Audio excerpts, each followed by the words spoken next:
That's right. Welcome back to the Distinguished DeGents podcast, your one and many home of degenerate gambling with the brand new intro. Felt like we had to spice it up a little after the last episode, but my name is Steve. Big Bucks of Beta. Joining me as always, it's my co-host, it's my partner in gambling, the one and only, Jason Money Mansman. Money Mansman. Week one in the bags. How did you do? What's your thoughts? What's going on, man? Very, very good week one. Very profitable week one. I think I was up about 6 units. So, Woo! and that is a very good week one for me. I normally struggle. Hell yeah. Hell yeah, buddy. Hell yeah. Make that money. Let's go. There you go. 6 units. My man, I had to pull a big buck special on Monday Night Football, and I had to drop, unfortunately, what would be a 10-unit burger on the Minnesota Vikings minus 1.5 and sweat that out. But luckily, it did pull through for me. Thank you, JJ. Big Bucks broke even last week. Actually, literally broke even. Went 8-8 on the spread picks. Went 10-5 money line. 8-8 over under. So like you would have thought like could have done better on the betting angle, but no. Like literally every bet I could make, just down the shitter. Just could not go wrong. And literally my whole weekend, I'm yelling like Jesse Pinkman in Breaking Bad. Just like it keeps happening. Like they can't. He can't keep getting away with it. Just every fucking game was not going my way in terms of betting. Couldn't get a break in fantasy football. Couldn't get a break in betting.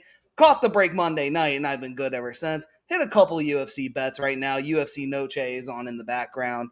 So hopefully we're hanging in there, staying strong. But, Mansman, before we go into week two, what was your biggest takeaway from last week? Out of all the games, all the week, like, or not all the weeks, of all the games, what was your biggest takeaway? My biggest takeaway from week one was that it was unique. We did not get the super chaotic week one, the killer of the survivor pools, the shocking result. We had some great games, don't get me wrong. Bills Ravens was great. Vikings Bears had a good comeback. Steelers, Jets, like there were some close games and there were some upsets. The Raiders, Browns kept it close, but we didn't have that shocking, the shocking out of nowhere result that sort of took everyone by surprise. They killed everyone's survivor pool.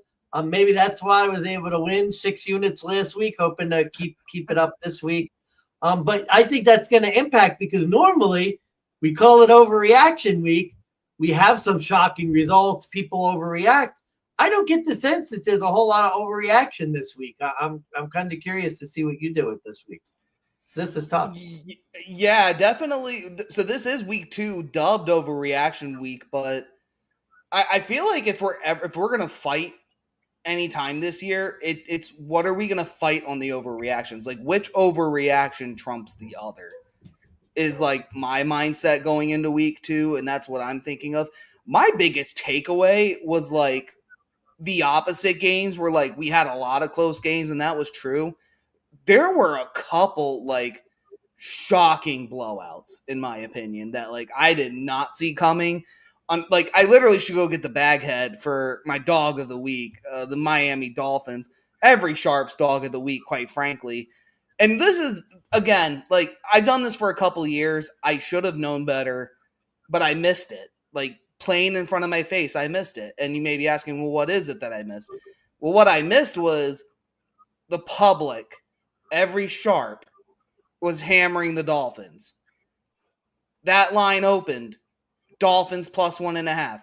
By closing, it was Dolphins plus 1.5. And I was like, I should have known by the time we handicapped it last Saturday, something's wrong with this line. There's something they know that we don't. And Tua just stunk it up horrendously bad. And another game that I think kind of gets lost because of Miami the New York Giants. That was like Russell Wilson back in Denver all over again. Like we were watching that game in the man cave at the Mansman household, and literally we were watching Russell, and it was nice to be able to laugh about it. Except I had money on the Giants, so I was like, wow. Lesson number 2 that I learned: stop betting on Russ. And holy shit, like I remembered why Denver got rid of him. And this man, 11 red zone opportunities, 0 points on the board.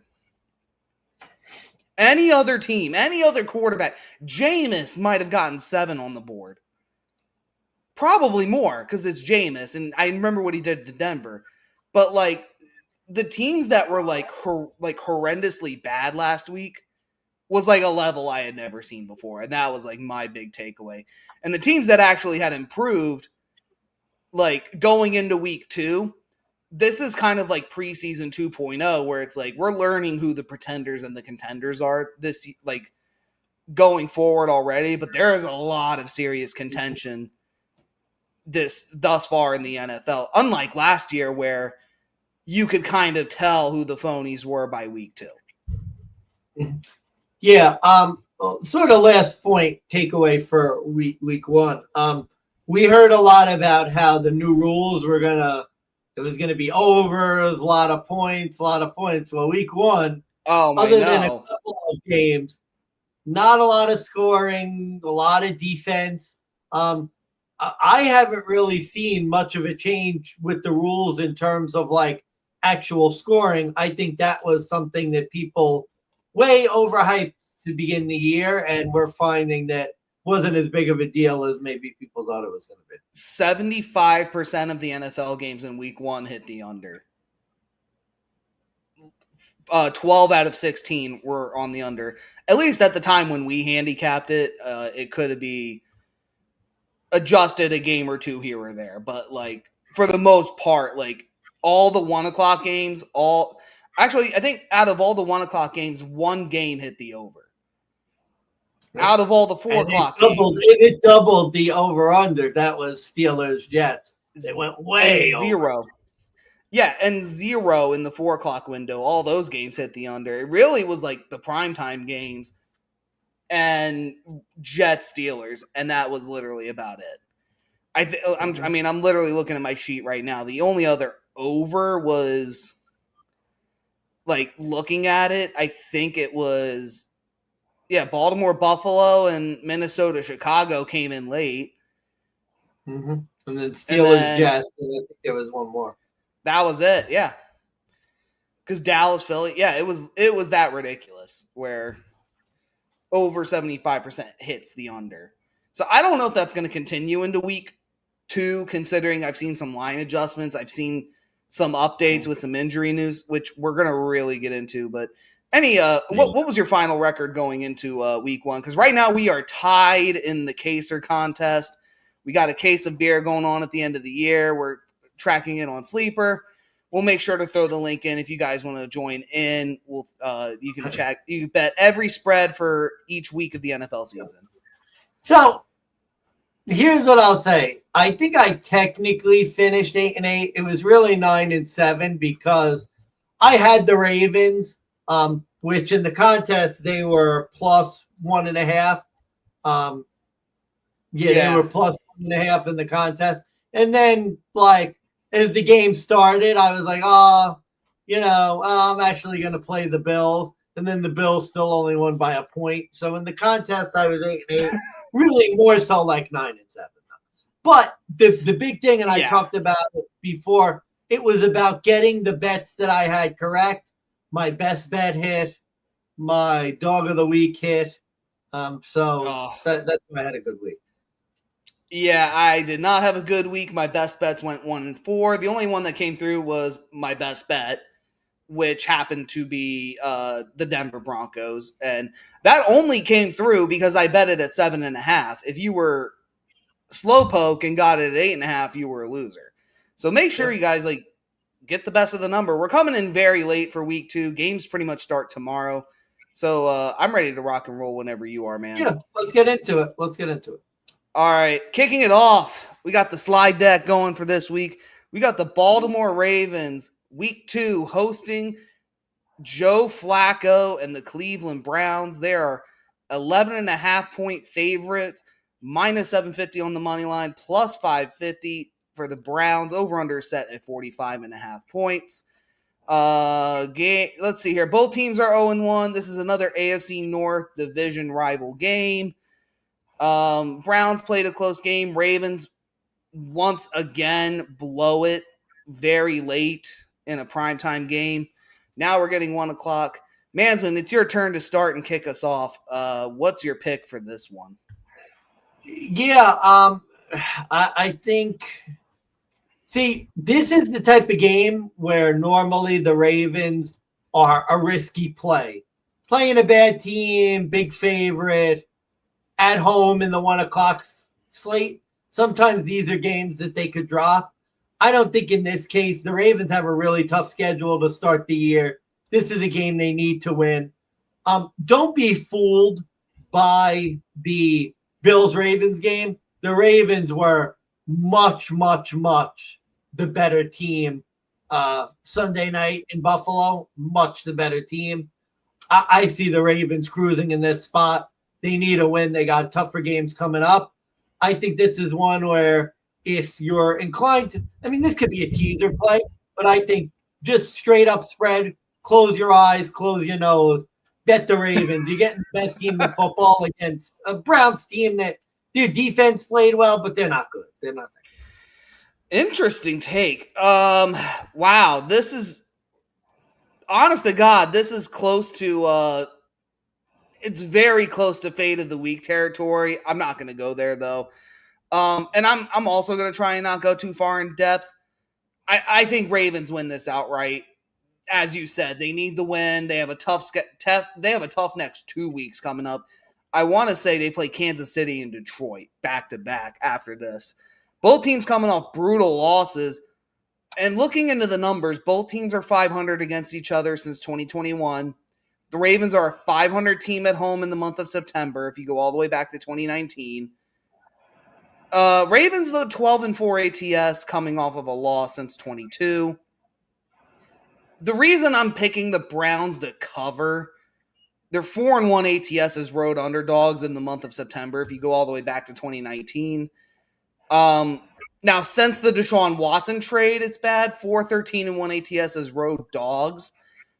And they're 1-9 straight up, 2-8 ATS as road dogs in their last 10.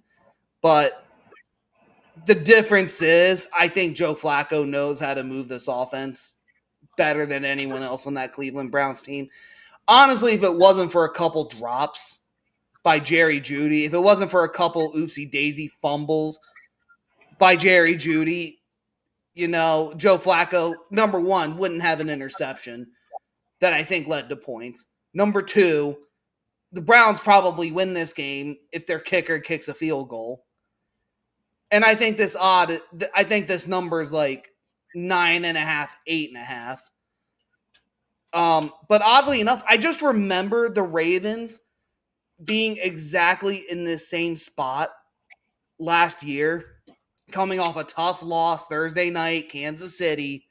They come at home, they host Gardner Minshew and the Las Vegas Raiders, and everyone and their mother, including myself, hammers the Ravens, minus the 9, and we even said, put them in your teasers, and Gardner wins outright.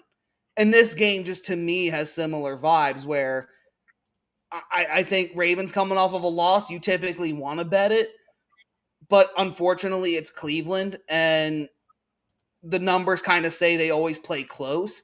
It's a divisional road matchup in 1 o'clock for Lamar. It's not prime time.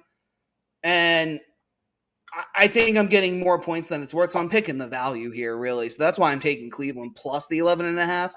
And I just have defensive concerns for Baltimore after that Josh Allen game.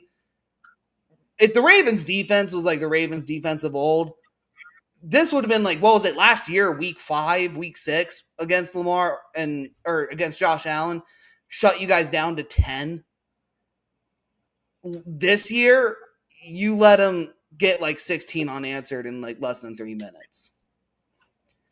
It's a different defense. Jair Burnt Toast Alexander, I have concerns. This could be another Jerry Jeudy 200 barnstormer, in my opinion. Like, that's another fact, in my opinion, that like I do not trust this Ravens defense to keep 11.5. And I don't trust Lamar at this point because I don't think it's his fault. I think the Ravens offense could do everything right, and they're going to find a way to like blow this cover. One quick response, just the difference between the Gardner Minshew game is, if you remember, the weather that day was not great, and sometimes the Ravens have these weird weather games where it's the weather is looking to be 80 degrees and beautiful here tomorrow, so I think they'll be fine. And to what you said, I actually like the over in this game because of I think the Ravens are going to get theirs either way, even though I do think the Browns defense could sort of hold their own. I think the Ravens are going to get theirs. And it wouldn't surprise me if the Ravens secondary gives up a couple. I think it's Joe Flacco's first game back in Baltimore, strangely enough. It is. I heard that. So that may be better offensive performance. I think this could be a sneaky over game. And look, 11.5, actually. I mean, they were, 12.5, 13.5 earlier in the week. So you're not getting the worst number. No. And actually, I really like the over a lot. It's going to be my over of the week. Oh, over 45.5. I really think this is low. I mean, Joe Flacco, again, like a couple mistakes, and I think Browns have a lot more points on the board. I actually really like the Browns team total on the over as well in this matchup. Because I wanted to say it was like close to 20 when I originally looked at it. And I don't know what it's been updated to since, but let's see here. Cleveland Browns total, it's 16.5. I mean, that's a first half number, in my opinion. If shit goes real bad for the Ravens, they could hit that first half. But I really like Cleveland on the over in this game at over 16.5. Yeah, one last thing. I think this plays into overreaction as well, because I think a lot of people saw the Bengals game. Oh my God, Cleveland's defense looks amazing. It would not surprise me if I think Baltimore puts up 27 in this game. So, and I think if they do that, you got a good chance of. I think 27 at least, and I think you got a good chance of getting your money management. Do you run FanDuel Sportsbook or something? Guess what the Ravens team total is? 27? 28. 28 and a half. I a little higher than I'd want, but I think you're looking over in this game. So it wouldn't surprise me at all if they get 30. All right. Moving on. Next game. The LA Rams coming off their dreadful win against the Houston Texans. They're traveling to another AFC South matchup against the Tennessee Titans and Cam Ward, who is now 0-1 in his NFL career. The Titans are plus 5.5 home underdogs. The Rams are non-conference road favorites. What the heck? There we go. I think I'm getting my life together. So, with that said, Rams are currently minus 225, I want to say it is. Plus 210 for the Titans. Over-under is set at right now 41.5. And with that said, let's see if I can get this fixed. There we go. I don't know why. My screen just fucking bugged out on me for a second, but I believe it's my go. Yeah. All right, so yeah, first non-conference road favorite on the year. Unfortunately, I think it's going to be the shit game of the week contender. We got Matt Stafford and Cam Ward. When in doubt, guys, play the spot. Historically speaking, this is a Ram spot that you need to hammer and make money on. The historical trends alone, you could take the Rams, who have won 7 straight as non-conference road favorites. They covered 3 in a row. Or you take the Titans. I don't know if you remember, Mansman. The Titans suck. The Titans have not really won a lot of games in the last few years. The Titans have lost and failed to cover 6 straight against the NFC. They've lost and failed to cover 3 straight at home. Do I want to take a team who won despite only getting 14 points and only held CJ Stroud to 150 yards? Or the rookie Cam Ward, who was sacked 6 times and only went for 112 yards and had a defense that somehow had 4 turnovers against Denver and did fuck all with it, and with penalties got no points. Like, I'm not going to overthink this, even though with the Rams, like, I get it. I think the overreaction is like, wow, Tennessee really sucks. Cam Ward's a bust. He's no good.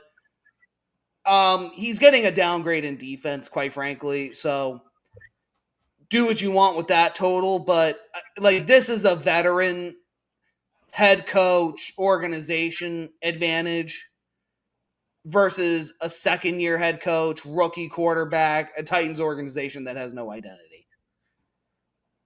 So give me the Rams all day. Interesting. Oh boy. I'm just thinking maybe I'll talk myself into doing something really crazy. I'm looking Titans here. Interesting. Rams are in Philadelphia next week. They got to go cross country in a weird spot. I was not super overly impressed with the Rams last week. They did okay. They didn't score a lot. Their offense was all right. I know the Texans' defense is supposed to be really good. I don't know. I don't know. I feel like I always sort of underestimate the Rams to begin the year. Maybe that's the case. I just looking at this Titans team, I think their defense is going to be okay. They actually gave Denver some fits. And honestly, I liked some of the stuff I saw from Cam Ward. Like, I thought he handled himself well in the Denver game. Like, don't get me wrong, they didn't move the ball, but let's be honest. We were watching that game. There were a couple drops where if Calvin Ridley, like, literally could catch COVID in a COVID factory, they have a chance of, like, making the game interesting and getting that cover. And I just feel like the lazy person's going to look at the stats and see, oh, boy, the Titans suck. Their offense is terrible. But I actually thought the Titans did some decent stuff in that game. They were a lot more competitive in Denver than I thought they were going to be. I'm not saying I think the Titans are going to win this game. I think they have a chance to make it close. I'm going to do something crazy. I'm going to make this my fade of the week. Wow. I'm going to fade the Rams. Because the Rams are getting a lot of love, and this to me looks like one of those games that the Rams win by 4 points. So fade of the week, we're going to do a little bit of a heat check and see how good we're running. Let's do Titans plus 5.5 fade of the week. You want to bet a cine on it? I don't know if I'm feeling that good. I'm just saying, this is your fade of the week. We'll see tomorrow. We're gonna hang out for football, right? We're definitely hanging out. Okay. The Rams I'm just gonna say 1 o'clock tomorrow. Rams 9-1 straight up in their last 10 against the AFC South, and I'm looking at their road ATS record right now, and this might go into your advantage. It's only 2-3. So it does seem like haven't covered their last 8 at home. Haven't covered the last 8 games at home. I don't know. It's tough. So this is a different year, different quarterback, different team. Yeah. No, I hear you. Public money is definitely on LA as well, 77%. So you're definitely on the sharp side. I don't know if I like this 5.5. Like, to me, this is a game that ends in 6. You might convince me to bet a cine on it. You might convince me. We'll see. We'll see. All right. Moving on. Next game. The Detroit Lions taking on Caleb Williams, his fingernail polish, and the Chicago Bears. Bears 6.5 point road division dogs, plus 220 on the money line for the Bears. Lions minus 270. The over-under is set 47.5 points. money, Mansman. It is your turn. The game is at Ford Field, Sunday, 1 o'clock. Both teams are coming off of pretty rough losses. Detroit got smacked by Green Bay, who's now looking like the new NFC number 1 contender. Chicago blew a close game against Minnesota and J.J. McCarthy. I didn't really mention this in my opener. My last shock, and I know, and it's easy for me to say because it was Monday night. I was on the right side of a bad bet, but Caleb Williams has shown zero progression to me.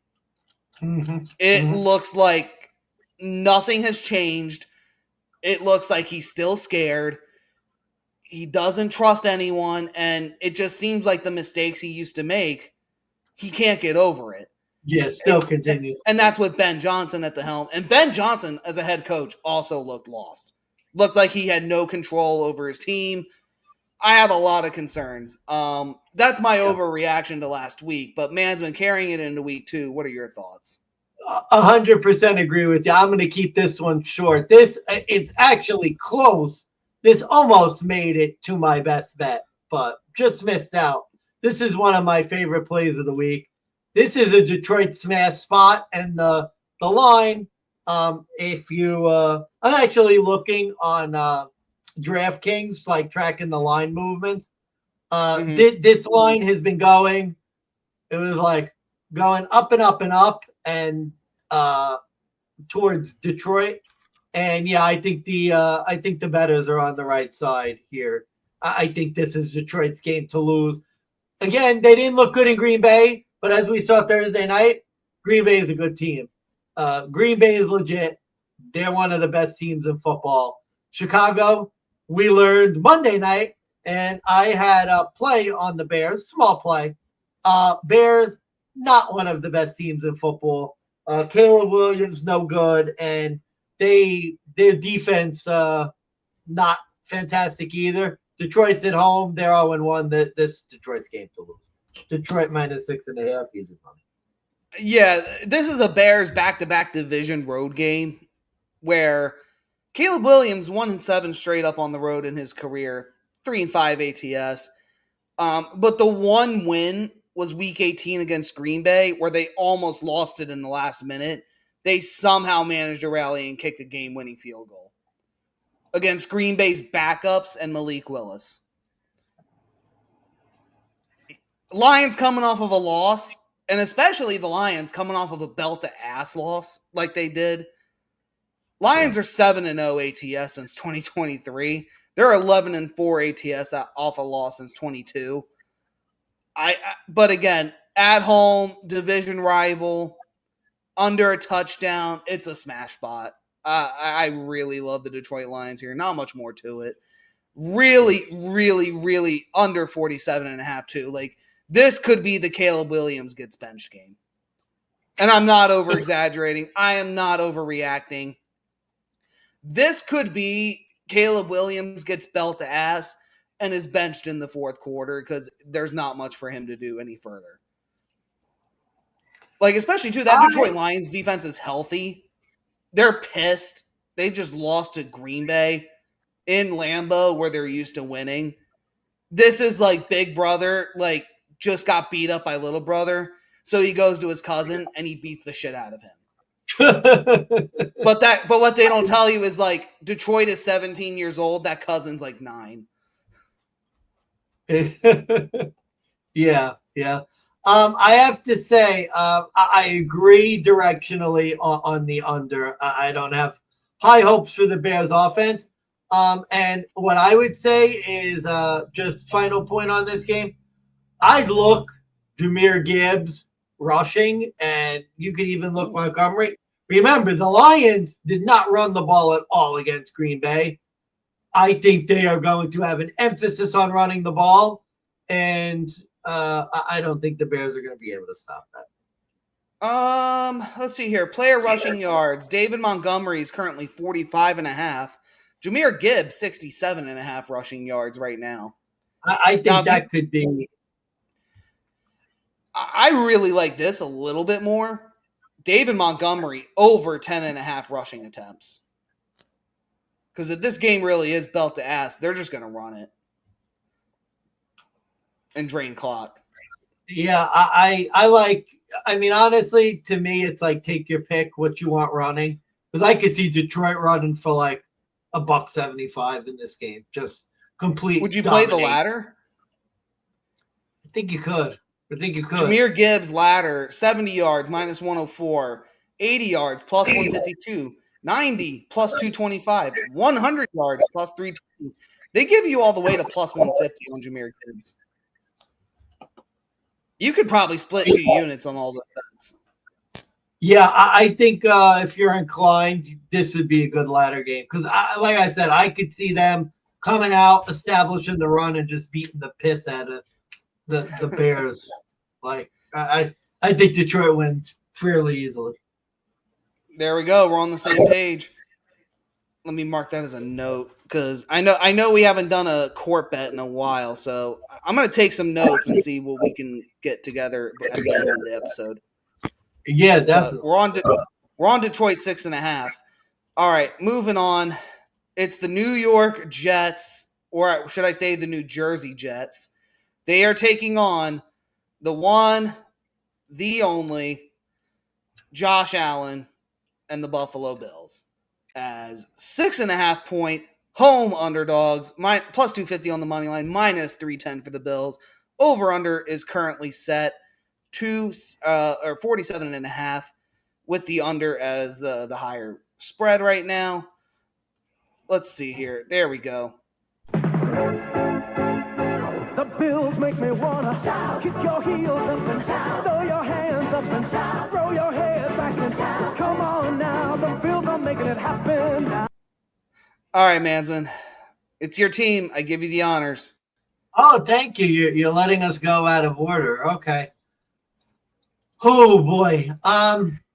So this is one of those weird. Sean McDermott. Actually, I heard something on another betting show I listened to. Sean McDermott's one of the best week 2 NFL coaches like out there.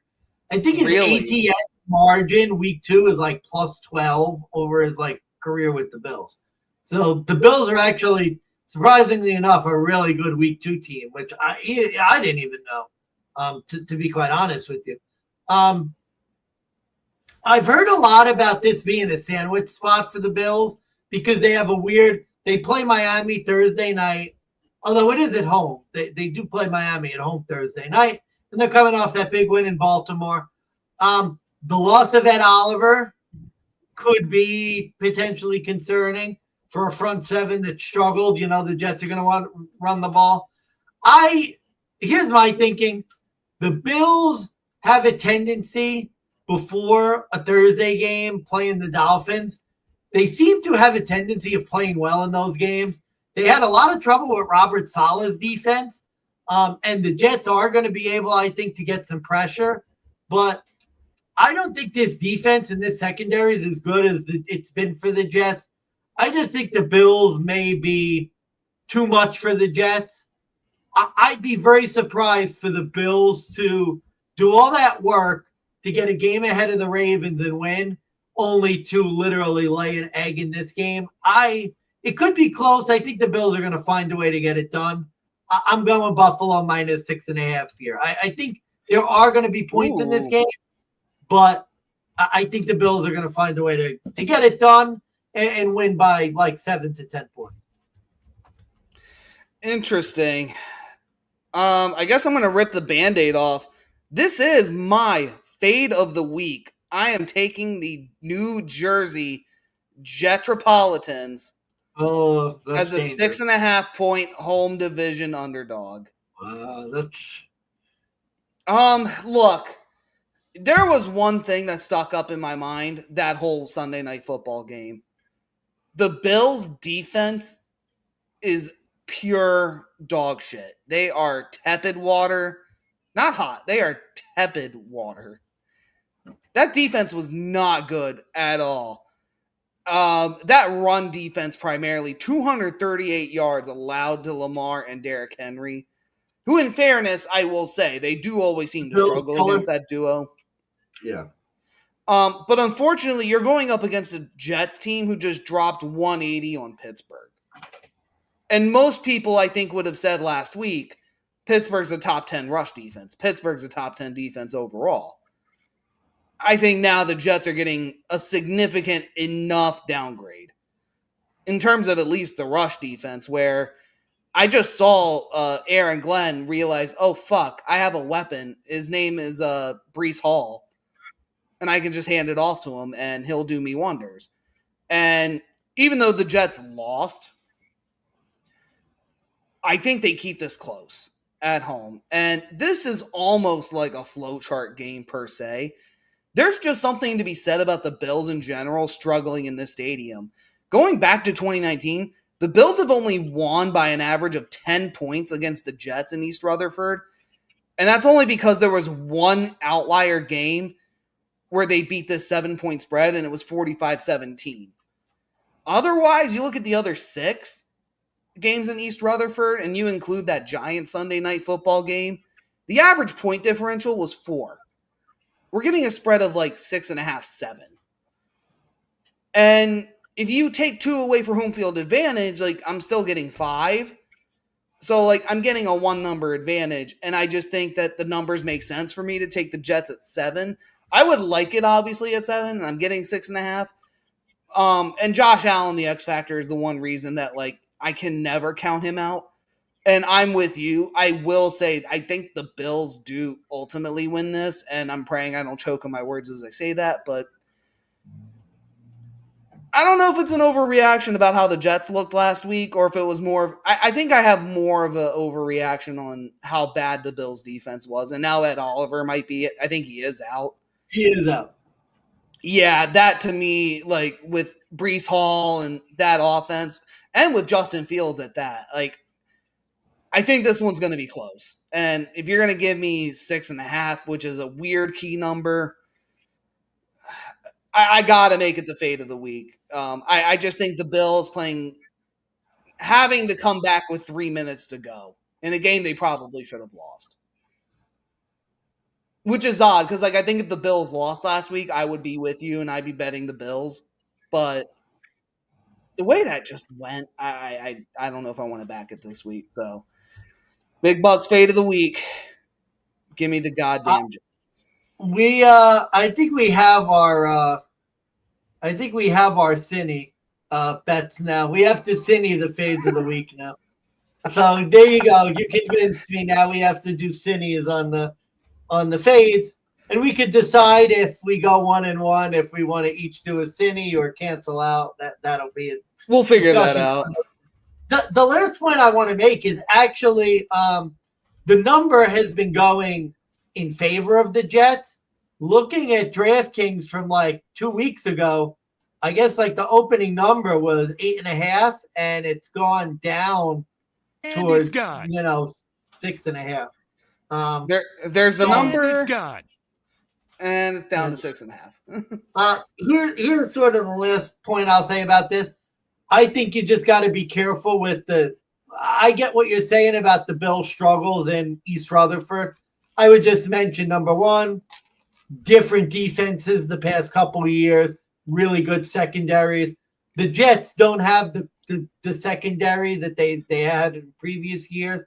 And the other thing I would mention is different competition.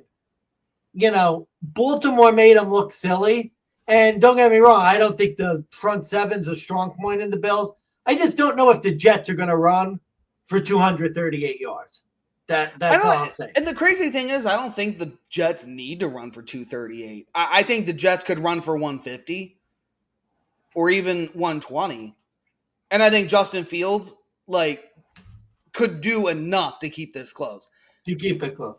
That's my thing. This Bills defense, I couldn't tell you the play schemes they were running, but whatever they were doing for Derrick Henry in the playoffs versus the regular season, it's almost to me like night and day. And I don't know if it's Harbaugh just not playing run calls or what, but it just seems like whatever the Bills tried to plan didn't work. And I think if they try to do it again with Brees Hall, it's not going to work. I would just be careful because the funny thing is, I think on the whole, I think sharp betters, the Ravens were upgraded after the Bills game, and the Bills have been downgraded. Strangely enough, I'm not And talking I about don't the agree with national that. shows. I'm not talking about the national shows. I think if you ask sharps, they probably think like you. Oh my God, the Bills defense was horrendous, and the Ravens are the best thing ever. So I wouldn't surprise me if some sharps bet the Jets this week. Well, let me be clear. I don't think the Ravens are the best thing ever. Like, I'll start with it. It's more about the Bills' defense with how bad they were. Like, you were 100% on the ball with that part of your handicap last week. That Bills defense, I have major concerns. Last thing. I thought their secondary would get shredded because they were down corners. And I thought Derrick Henry would do Derrick Henry stuff, but not literally run for 200 again. I was not expecting the secondary actually wasn't like absurdly bad. They weren't good. They were bad. They weren't like a catastrophe. Their front seven was a catastrophe. So that's what it is. That was bad. We'll see. All right. Next up, we're going to Jerry World. We're getting to see the Dallas Cowboys, 1 o'clock at Arlington, Texas, taking on Russell Wilson and the good old New York Giants, who have won 2 Super Bowls more recently than Dallas. Giants are once again a road underdog against Dallas. They're plus 198 on the money line, plus 4.5 now. Line opened at 6.5, though, oddly enough. Over-under is 44.5. Dallas minus 4.5 at minus 120, minus 240 on the money line. Dallas getting 90% of the money, 86% of the bets. And you know what? I think once again, I got to take the reins here. I got to shock everybody. It's not a shock. It's my best bet of the week. I'm taking Dallas minus 4.5. Now, I'm going to be clear. This was one of those situations where I didn't really intend for Dallas to be my best bet. It's one of those, like, I looked at my betting slips I had made, and I realized, like, I almost ladder bet Dallas. I almost bet them at 6, but I alt spreaded it to 5.5. Bet it at 5.5 pretty good. And then the line dropped. Mind you, Duron Burnt Toast Bland is out.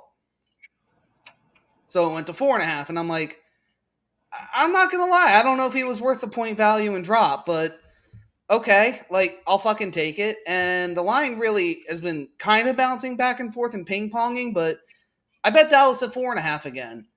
And I got Dallas in a couple parlays, and it's like, you know what? Like, I could say another team's my best bet, but my actions say another thing. So this is why they're my best bet. I mean, I can give you every trend in the world, and I probably will. Dallas just owns this team. They're 15-1 in the last 16, 12-4 ATS. They're 11-1 at home, 9-3 ATS since 2013. And last year, Dallas had a dog shit reputation at home. Last year, they won 2 games at home, and I'm pretty sure one of those was against the Giants. This is my overreaction. Like, I'm not saying Dallas is now a playoff contender again because they hung in close against the Eagles in a witchy thunderstorm delay game. My overreaction is how bad Russell Wilson really is. Like, I got Vietnam flashbacks from his time in Denver with the play calls he was running, with him holding the ball for too long, with him scrambling and taking sacks. And I mentioned this earlier in the episode. 11 red zone opportunities, no points on the board. Multiple red zone drives ending in 3, literally costing them the win. And I think Giants fans, I feel bad for you because this is going to be the Russell Wilson experience. You're going to get a Russell Wilson who hangs in close with these teams because he's got a stellar defense behind him. And then Russell Wilson's going to drive the ball, and then they're going to do absolutely nothing with this. And at the end of the year, Giants fans, you're going to look at the schedule, and you're going to be like, wow, let's play a game. Let's count how many one-score possession games would the Giants have won if Russell Wilson threw 1 fucking touchdown in the red zone. 1, 2, 3, 4, 5, 6, 7. Like, that is just typical Russell Wilson. too much ample opportunity against Washington, I saw. And I had questions about Dallas's defense. Quite frankly, I still do. The second half dud was witchy. I learned more about the G-men, and I may be pissed I lost money on them too, but I do not see any changes from last year with Dayball as head coach. Like, I get you make calls as a head coach to save your career. Put in fucking Jameis. Like, just put Jameis in at this point. Like, it's so absurd. This, to me, like, I cannot find a side where the Giants are the right pick. I cannot. Mansman, maybe if you're on the other side, convince me, but I'm not there. Well, I can say you talked about how this was on your betting slips, and you sort of didn't intend it to be. Well, I intended this to be my best bet, and it is my best bet. And Are you serious? I'm flabbergasted that this line has moved just because Deron Bland is out. This is our double best bet, our show best bet, I guess. Boy. This was my best bet from the first minute I looked at it. You made a lot of good points. I'm not going to repeat all of them quickly. Deron Bland, him being out. So is there a quarterback who could make them pay for that? The Cowboys have a major rest advantage. Remember, they played on Thursday.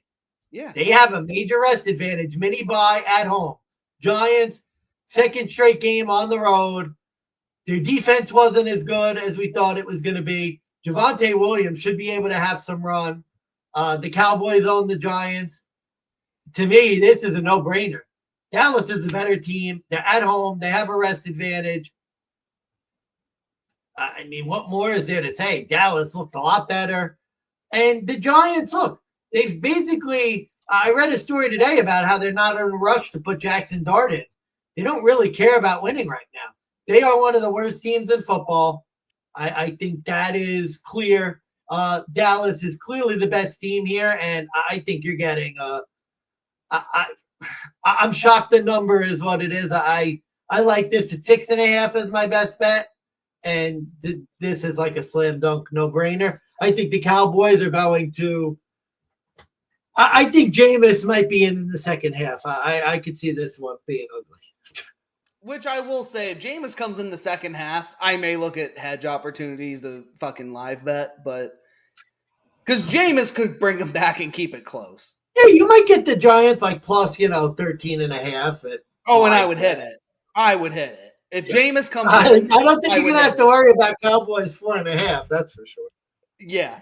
One more point, though, I will say, and this actually goes towards my under bet. A lot of people were talking about, how the Giants' rush offense got better. Tyrone Tracy, Cam Scatabo. But you know what really shocked me last week? And again, this might be overreaction.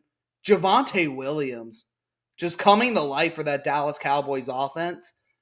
I think it really just is night and day difference from whatever they were running last year with the ghost of Zeke Elliott. Javonte's a good goal line back. I was a fan of him in Denver. A lot of people were. Yeah, but he has moments where he doesn't really seem to be able to get the big breakaway runs. He's more of your goal line power back. He's more of do you need 2 or 3 yards and getting forward? Give it to him. And I think with him, it just opens up the offense and it lets Dak do his thing. Whereas, again, the Giants, I don't know what identity they're doing right now. I don't know why they don't trust Tyrone Tracy as much. I know Cam Scatabo, don't get me wrong, I like the guy. I think he's got heart, but he's going to get CTE in 2 weeks with the way he's running. I don't know if you've seen the videos. That man puts his head down and just hits literally anything, including his own teammates in the way. He's going to get CTE in 2 weeks. I want nothing to do with this Giants team. And that's why he's playing for the Giants. And that's why I'm going to bet the under, too. Under 44.5. I have no faith that this Giants team is going to have any success this week. I agree. I think the Giants are going to be a dead under team until proven otherwise. So, under. Yeah. All right. Next up It's the New Orleans Saints in what is contender number 2 of the shit game of the week. New Orleans taking on the San Francisco 49ers at home, Caesar Superdome. The Saints are now 3-point home underdogs, plus 122. The Niners minus 144, minus 3 at plus 100 odds right now on FanDuel. Over-unders 40.5. With the breaking news that Brock Purdy will be out of this game, we are looking at McCorkle, a.k.a. Mac Jones, in his Niners debut against Spencer Rattler. Wow. We might have to put this game on for like 5 minutes as like a joke. It's gonna be bad. It's gonna be bad. Oh, I guess it's my turn. I'm open to suggestion, but what's your? Yeah, I mean, here's my suggestion for this game. If let's say you don't have NFL Sunday ticket and you're in like New Orleans or San Francisco, number one, get NFL Sunday ticket. That's number one. Number two, if you really are stuck watching this game, drink a lot. For the contest, I think I had the Saints plus 4.5, so I would do that. You can't do that anymore. I would still probably, first off, if you have an inkling of betting this game, 1-800-GAMBLERS. 1-800-GAMBLERS. I'll tell you, there's going to be no pick for me this game. Well, actually, I don't know. Maybe I'll bet an alt spread with the Saints. I don't know. Maybe you put the Saints in a teaser plus 9. Isn't there a stat where like Mac Jones is like 1 in like 25 ATS on the road in his career? Like just no, like, I got you one better. Well, first of all, let's talk about this. Mac Jones, the original choice from Kyle Shanahan at quarterback in that what was it, the 2020 draft or the 2021 draft or 2019? Yeah, one of those years. Yeah, he wanted Mac Jones, gets convinced to take Trey Lance. Doesn't go well. He's got a chance to prove the doubters wrong, I guess, against a Spencer Rattler. Here's the good news. Shanahan, 6-1 straight up against the South. Bad news, he's got Mac Jones, 3-13 against the NFC in his career. He went 0-3 in his time against the Jaguars. He has lost 8 straight against the NFC. Don't know why. Couldn't tell you. I know it's a different team. I will say Christian McCaffrey being like, if this is a Christian McCaffrey game, if this isn't, I don't know what is. Oh, wait, that's right. Christian McCaffrey gets injured every other week, so we'll see. But literally because the line movement, Niners, I guess. Which is a pretty square pick because Niners are 73% getting the money, 69% of the bets. I mean, I don't know. Like sometimes you want to be you want to be a sharp, I guess, and be like try to talk yourself into the Saints. No, I think the Saints, like, they're worse than the Giants in my opinion. Not by much, but they're worse. They're that bad. Mac Jones. Yeah. If any coach could make Mac Jones look good, I think it's Kyle Shanahan. That's it. Like, yeah, my one fear is that the Niners defense like literally has Spencer Rattler turn the ball over 4 times and they win that way. They did shut down Big Dick Sam Darnold last week against Seattle, so you got to think about it that way. If they're going to get downgraded quarterback the week after, like, could be a Saints shutout. I mean, I wonder what the odds are if they even have this up on FanDuel. I have to see.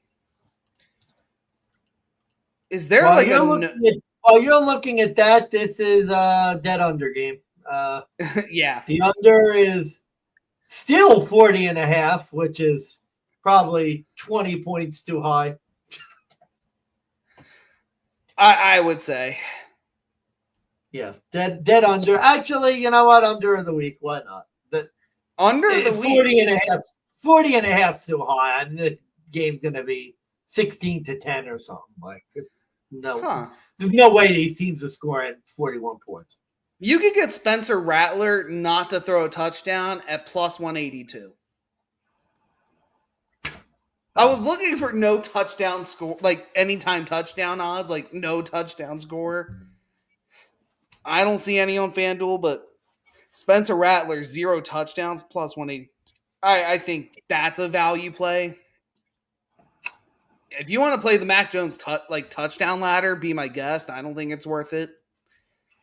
Yeah, play the Mac Jones touchdown ladder. You might be jumping off it if you put a lot of money on it. That's all I'm gonna say. I would not. I'm telling you, I don't know the exact number, but I'm pretty sure there's a number. Mac Jones, one of the worst quarterbacks in NFL history, ATS on the road. Like, he's horrible. Oh, boy. This is going to be interesting for the contest because I took San Francisco. I almost took them in Survivor. Honestly, I still might just for the fuck of it. Just because, like, I kind of want to get them out of the way. And I feel like people are going to switch and take New Orleans, and it's like a reverse psychology. But I wouldn't take New Orleans and Survivor. You take San Fran and Survivor at your own risk. You may be out. Week 2 out. There are better games. This is one of those better games that we can talk about. It's the New England Patriots. They're coming off their loss against the Las Vegas Raiders. They're now traveling all the way down to Miami. Dolphin! They're taking on the Miami Dolphins. One more time, my dog of the week, week 1. Dolphin! 0-1 for the Dolphins. They're minus 2.5 point favorites right now on FanDuel. Patriots are catching the 2.5. Plus 110 for the Pats, minus 130 for the Dolphins. Over-under is 43.5. New England, 69% of the money, 63% of the tickets. Oh, man. This was number 2. And this is it. Like, here's my handicap. You ready? If you're a fan of the SGPN network, they have a phrase, the close your eye special. What's the close your eye special, Big Bucks? I'll tell you what the close your eye special is. This is when a team underperforms the spread by 21 or more points the previous week. They're now catching points the week after as an underdog. Here's the problem. Miami's they're laying 2.5 after getting butt fucked by the fucking Colts. Here's another phrase I'm going to throw out there for you. This is a flowchart game.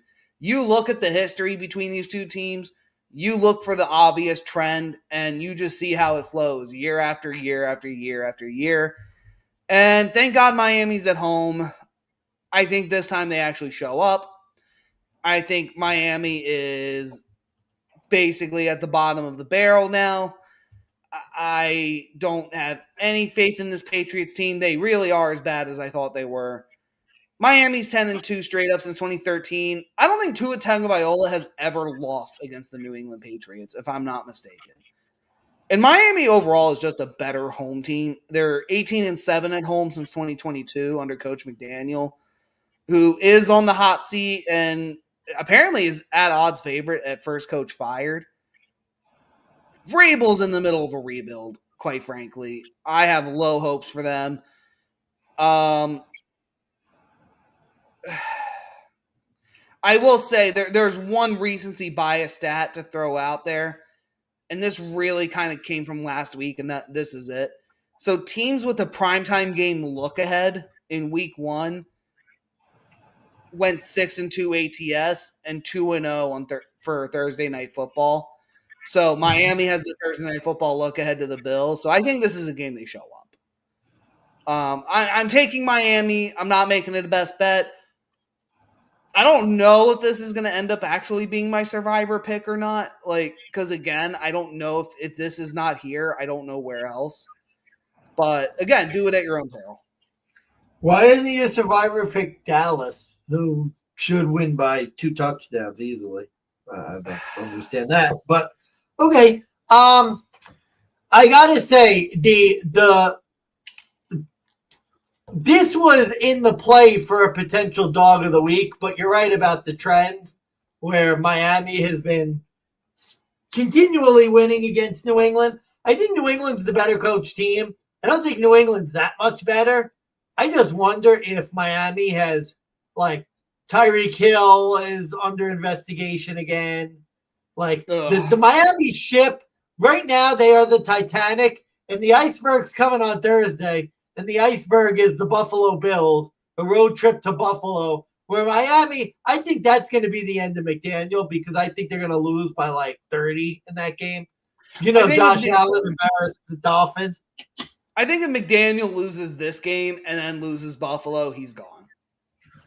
I would say this is the game for McDaniel's job because the Dolphins will lose by 30 probably Thursday night, at least 21.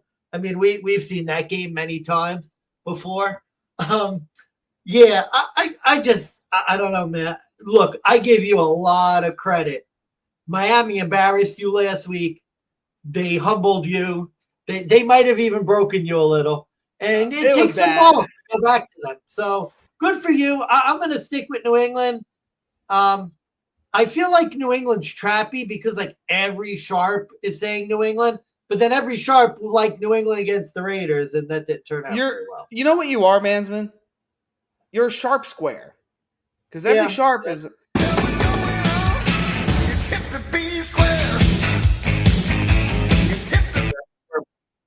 Yeah, you just... That's why I've liked this play less and less as the week's gone on.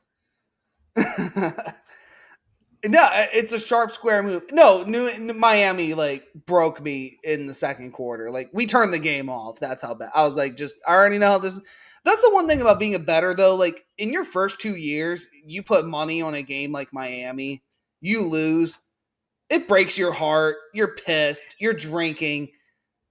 You get about 5, 6, 7 years into betting, like literally doing the same thing. You put Miami on and you see what's happening. All right, turn the game off. I've seen enough. And you move on. Like, that was my move last week. I saw Miami. I was heartbroken. I was like, all right, moving on. Like, it was a bad bet. Got to eat it. And that's it. Yeah. And going right back to them the next week, honestly, that's a good way to make money because everybody saw what Miami did, and everybody's hating them. And, you know. I mean, what did they do again? I mean, that's literally, I didn't see them do a goddamn thing last week. Miami's 1.5 on DK, by the way. So, it's there for you. I already bet them at 1.5, but I may look back into it. We will see. What do you think over under? I'm mixed on this. I'm mixed. Real quick, over under. Over 43.5. Only because I think Miami shows up. Like, I don't necessarily know if it's going to be belt to ass where, like, Tua hangs 3, Devon Achane gets 2, but they're going to do a lot better. I think the team totals on their own, like, New England's, to me, seems relatively high, and that's my concern. Because I don't know what the hell Drake May is going to do against this team. And I know, like, I wanted to say, wasn't it Daniel Jones last week? Every single drive, he got a score. And it was like the first time ever in his career. But New England team total right now, it's 21.5. That number scares me. Like, it could land right on 21. Yeah, that's why I'm a no. I'm not going to make an opinion because I don't know. It feels like this game's going to be close to the number. So, I'm out. Yeah, it very well could be. All right. Next up on the 1 o'clock slate is the Jacksonville Jaguars going on the road to Cincinnati to take on Joe Burrow and the Bengals. Bengals are right now -3, or not 3, -3.5 point favorites. -166. The over-under is 49.5 points. Jags +140, catching the 3.5. Bengals 64% of the money, 67% of the tickets. Mansman, I believe it's your go, but if not, correct me and I'll take over. But Mansman, this one I had a hard time with. But what's your take? Where are you going on this one? Let me see who I'm looking at the contest because I don't remember who I picked. Yeah, I thought so. I reluctantly picked Cincinnati. Here's why. They didn't look good last week, but they tend to struggle against the Browns. They were on the road, weird spot. Bengals do struggle early in the year. I'll admit that. Here was my concern. Jacksonville, they played okay at home against Carolina. I think we learned that Carolina isn't that good. I think maybe, I think maybe we're seeing a bit more like I think Jacksonville maybe looked better than they were. And this number, again, this is another one where money has been coming off the Bengals, so to speak. The number has been dropping in favor of Jacksonville. And I just think at 3.5, I don't love it.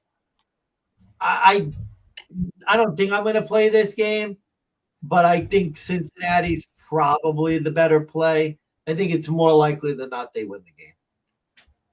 Tough game, though. Gotcha.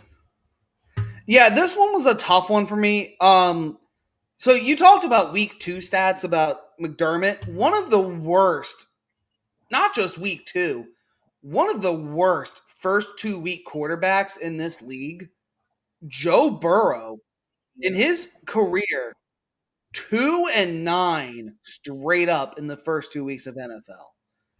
The Bengals have actually only gone 2-6-1 ATS in home September games under Joe Burrow. And Burrow is 1-4 ATS as a home favorite in September. Trevor Lawrence, though, he's not particularly great in this spot either. He's 2-5 straight up against the AFC North. He's lost 4 straight. Look, truth be told, the Bengals, like you said, they struggled against the Browns. It's a spot where they always do so. If it wasn't for 2 missed kicks and a drop pass and a couple interceptions, I think you make the argument Cleveland wins this game. And what's this line? 1.5, 2, give or take, maybe 2.5. Or no, I'm sorry, what's it, 4? Or it would go the other way. Wouldn't it be like 4 or 5? Yeah. Jacksonville did exactly what was expected against Carolina. Again, kind of like you said. Kind of the same argument I've been making with other teams. I don't see much progression with Trevor Lawrence. Like, he just doesn't look like a quarterback who's gotten over the hump into greatness in this league. I just do not see it. And the only reason I think the Jags could hang on and keep this close, the Bengals' pass catch defense against the running back on the screens just was not any good. And I just think that's something Jacksonville particularly excels in. But it would not shock me if the Jags end up having like a massive letdown spot here. And they're going to give Travis Hunter more snaps on defense. This is a spot where, like, I hear that. Joe Burrow cooks them. This could be Jamar Chase 100-burger game. If Travis Hunter is not meant for this league in defense, this could be real bad. 3.5, weird number. For the contest at 3.5, I'm taking Jacksonville, but I think money line, I would go Cincy. Split it that way. If you want to take a chance on a unit play with that, good luck. It's not going to be me. But this was like one of the harder ones for me to handicap. Maybe you wait for live odds and you get it down to 1.5, 2, and then you play. But yeah, as it sits, I can't really bet it right now. Yeah, I last point, I don't know with either of these teams. I can't tell what type of teams they're going to be. Are they going to be 500 teams or are they going to be winning teams? I don't know. I don't know. What do you make of the over-under, though, with 49.5? I actually like the under just because. Am I crazy? I like the under because we talked about the quarterback struggling. I don't see this game being like a 37-34 shootout. I think this is going to be. I don't either. 21-17, 24, 21. I don't see it. I see this like I say this like 30-17, 30-18, even. Like, gets real close at the end, 30-18. Yeah, I really like this. Was almost my under of the week. There's another game I kind of like more, but this almost was under of the week. All right, next up, it's the Pittsburgh Steelers at home, Acrisure Stadium. I don't know who the fuck named it that. Should be Heinz Field, but it's fine. Seattle 0-1, Pittsburgh 1-0. Seattle's a non-conference road dog, +3 on the spread. They are currently plus 134 on the money line. Steelers minus 158. Over under is 40.5. Aaron Rodgers is immunized from losing as of now. He's 83% on the money, 76% on the tickets. Oh boy. I think it's my go, right? Your go. Yep. Oh boy. I am not nearly as confident in this pick as I think I should be. I just don't like this spot for Seattle. I hate the spot. Non-conference road dog, West Coast to East Coast, 1 p.m. start in a city where they've only ever won 3 times ever as a franchise. With that said, though, the last 2 times they did play, they were very close games. But that was Seattle with Russell Wilson, and he went up against Big Ben. We're now getting Aaron Rodgers and Sam Darnold, which is a matchup I never thought I would hear from either of these teams, but I think the numbers are painting a false picture. You have to sometimes just take them with a grain of salt. Sam Darnold, he went 6-2 on the road last year as a starting quarterback, but that was with the Vikings. Coach McDonald for the Seahawks, he's 4-1 straight up versus the AFC as a head coach, but he beat a rookie Bo Nix in his debut game. He beat the Dolphins with Skylar Thompson. He beat the New England Patriots with Jacoby Brissett. And the Aaron Rodgers-led New York Jets. That, which arguably was his best win. He only covered 2 of those games. Pittsburgh's pass defense, for what it's worth, I mean, they held Justin Fields to only 218 passing yards. That offense relied heavily on the run game. Seattle would normally try to run similar style offense, but the rush attack just, it looks like it's lost its identity. Like, I don't know if they're trying to force feed and they just can't get it. But after what I saw with that Seahawks game with the Niners, I don't know. Like, do you think I'm wrong, Mansman? You think the Steelers' defense is worse? This might be the week to play Kenneth Walker and Charbonnet, but I know the stats also say, like, again, you want to talk about stats lying to you. They say that Tomlin is like a favorite, tends to not go well, especially as a home favorite, but I don't know. I just don't like the spot for Seattle. Doesn't seem like one where I would want to put big money on. So I lean Pittsburgh. And I know we don't like the word lean, but I'm leaning Pittsburgh. I don't mind lean. When in doubt, I have a rule. When in doubt, take the point. 2, it seems like a defensive game. I think Pittsburgh probably deserved to lose last week. Probably should have lost. Seahawks should have lost, and they did. Seahawks feel like the NFC version of the Steelers. Like, that's kind of what, like, you know, they're supposed to be like a defensive team, a running team, play close games, do just enough to win. I don't know. 0-1 teams tend to do better against 1-0 teams. They're above 50%. I don't have a great feel for this game. I'm going Seahawks plus the 3 just because I think the defense could be good. And I'm not sold on Pittsburgh. And I think Pittsburgh's probably like close to a 500 team. So this is the type of game I expect them to lose after they beat the Jets. You know, it's kind of like they win a game they should have lost, lose a game they should win. And I think that's kind of going to be them for most of the year. Gotcha. With that said, what do you make of the over-under at, again, it's a whopping low 40.5. Probably no play. I think I go under just because I see this being a game possession, defensive struggle, a lot of field goals. If you have Boswell, I think he's going to get a few. I probably go under, but the number is not all that high. Yeah. Yeah, it's going to be close. I think this is not going to be the offensive explosion like we're used to. And again, funny for Aaron Rodgers, isn't this a Super Bowl or like an NFC rematch for him or something like that? Or for Pittsburgh, it's a Super Bowl rematch? Yeah, from a long time ago. Long time now. Oof. Yeah, the over-under, it looks like the over-under has been going down a little bit, about a point lower. So I think probably an under game. I'd be very surprised if this game went over. Gotcha. All right. Finally, we're into the 4:00 window.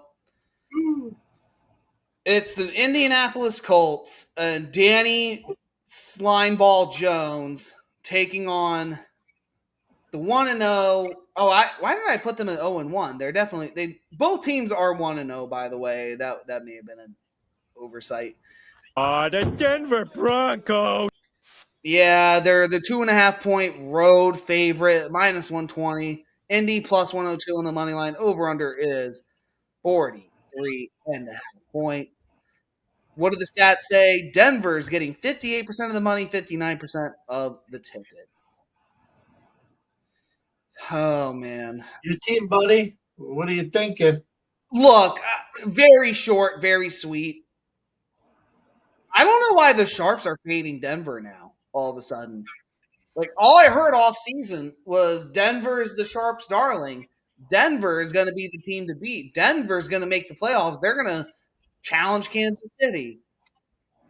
You have one subpar game against the Titans where not only did they win decisively at that, they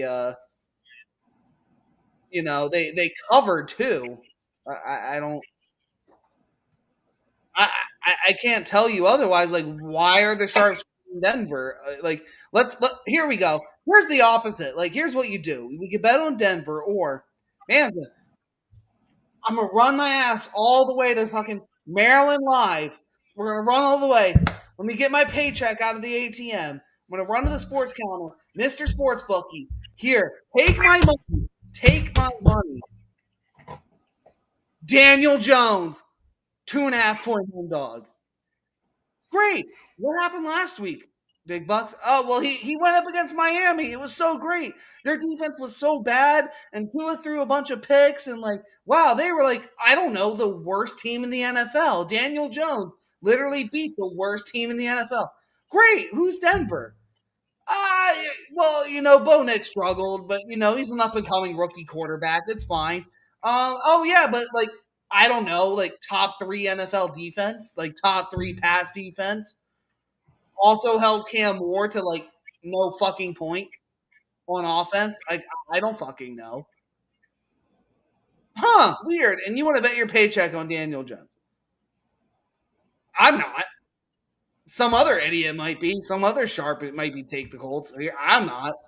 This is I don't know. Broncos are favored, rightfully so, but I don't know who the fuck is running to bet the Colts here. This just seems like massive overreaction on both teams. Yeah, you know what? We do have our city bets. We've decided. I'm going to do first. I don't think I've ever done this before. I'm going to do a mulligan. Tennessee is not my fade of the week.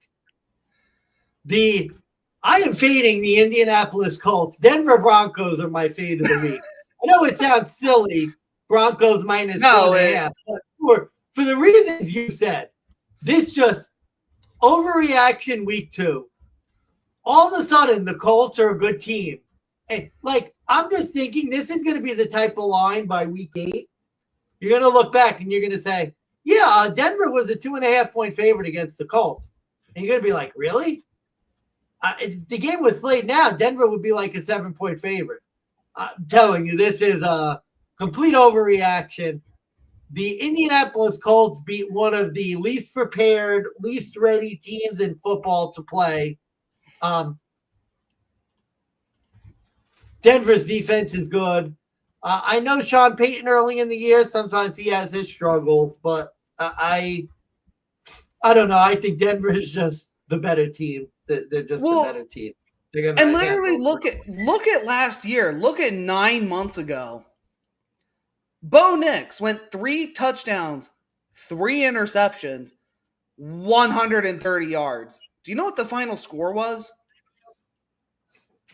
31-13 against the Indianapolis Colts, who now have Daniel Jones at quarterback. So great, we're going to win 31-20 or 31-17 or 31-7. I don't know. Like I just don't understand, like, why are the Colts all of a sudden such a great fucking team if Miami is really that bad? That's my question. If Miami is really the worst team in the AFC, why is Daniel Jones all of a sudden so good? Makes zero fucking sense. Yeah, this feels like a super overreaction. Absolutely. Just feels trappy. The fact that Denver's getting less than 60% of the tickets too, like, that tells me there are sharp bettors out there putting massive money on the Colts. This line was at 1.5 and I slammed it. It's now gone to 2.5, so I'm gonna wait. Maybe by game time, if it gets to 3, we'll see if I decide to try to middle, but I don't think I will.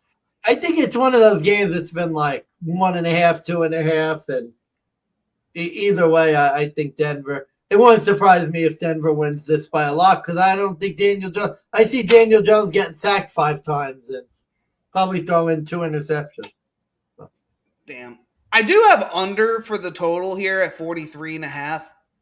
I don't think this will be a big blowout. Like, I mean, I think the last time around you could say Bo Nix got lucky. I would just say, like, the Colts defense gave up. You have to remember, last time it was late in the season, mid-December before Christmas.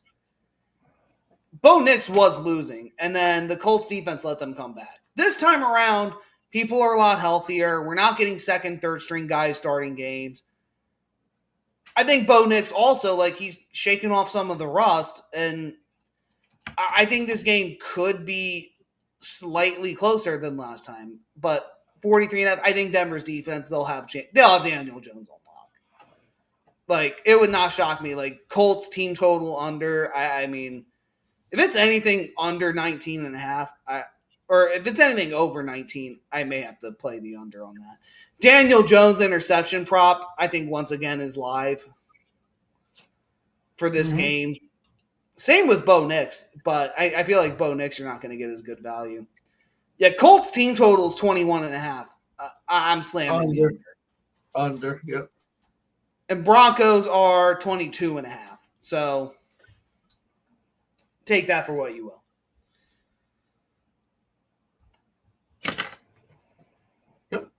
Next. All right. Next up, the Arizona Cardinals.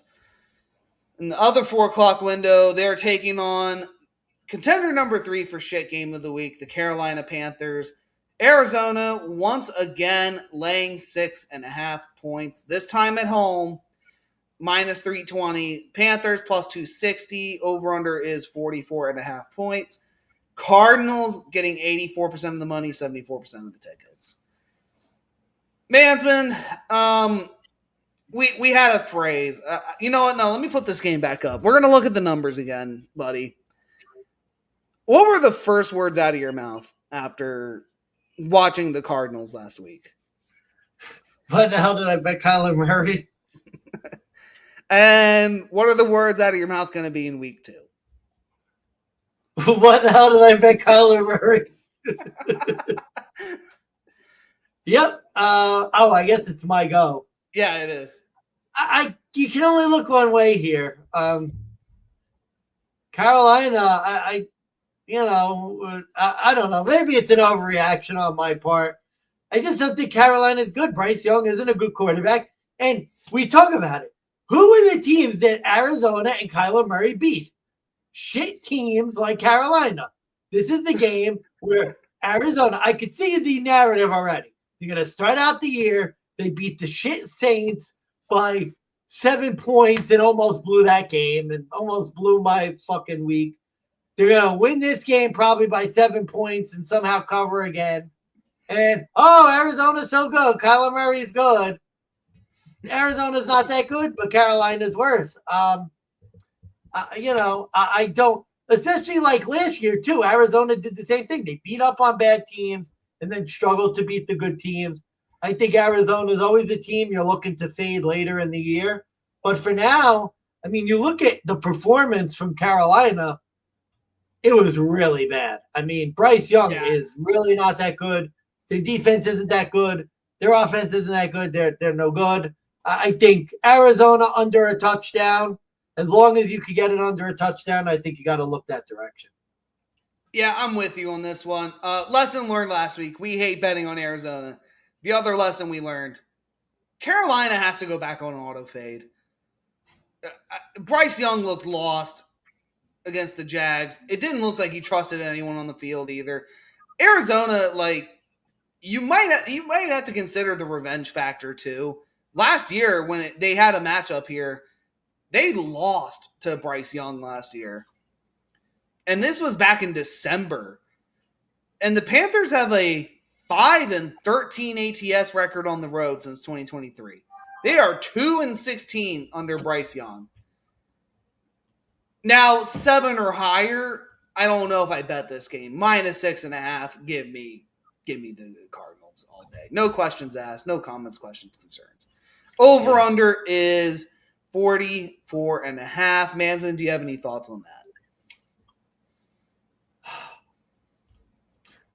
I would have said under. I have a weird feeling this game's going to go over just because I think Arizona could put up some points in this game. I think it's another one. It's going to be close, but I will slightly tip the scales to the over just because I think Arizona could score. And maybe Carolina, like last week, they get a little bit of garbage points to get it over. Like I could see it being, 28-7 or 31-7, and Carolina gets a garbage touchdown to get the over. Yeah. I will have an interesting prop for you. I don't know what you think of this, but I was kind of just scrolling through. What do you make of this? Because this might be one of my player props of the week. Marvin Harrison Jr. to get 5 catches is even money. Has he had 5 catches ever in his career? He had 5 catches last week. I'm shocked because normally he has his allotment. He's only allowed like 3 catches a game. And then if it's like they're not allowed to throw to him after he catches like 3 passes. Yeah, I mean, 5 does seem to be the magic number, but 2, 3, 4, 5, 6 times last year? That's shocking. I wouldn't play it. I wouldn't. I might against Carolina. At even money, it would be a good same game parlay leg. I mean, if you're going to play that, that's... Again, if you're betting your paycheck on same game parlays, 1-800-GAMBLERS. I might look for Trey Benson in this game. Ooh, I don't know what his number is, but that's who what I do you want? Receptions? No, rushing. Rushing props. 36.5. Oh, that's a ladder bet. Oh boy. We'll have to talk offline. All right, moving on. 4:30 NFL Fox game of the week. The reigning, defending Kansas City Chiefs. Oh wait, they're the losers. That's right. It's the reigning, defending Super Bowl champions, Philadelphia Eagles, on the road as non-conference road favorites, going to Arrowhead against Kansas City, coming off that tough loss against the Chargers in Brazil. catching a point and a half, minus 102 on the FanDuel money line. The over-under is 46.5. Mansman, I think it's my go, if I'm not mistaken. You're up. You're up. Yeah, look, ready? Here's my handicap. Steve, do you want to bet against Andy Reid as a home opener? No, I don't, dumb sports fan. Steve, do you want to bet against Kansas City as an underdog against teams not the Buffalo Bills? Wait, you're telling me I can get Kansas City plus money? Yeah, I'm going to bet that every time. Thank you, sports fan. I appreciate your knowledge. Hey, Steve, do you want to bet against Kansas City against the NFC? I don't know. What's the numbers? They went 6-1 last year. Literally, the one loss was the Super Bowl. And it's the Super Bowl champ again?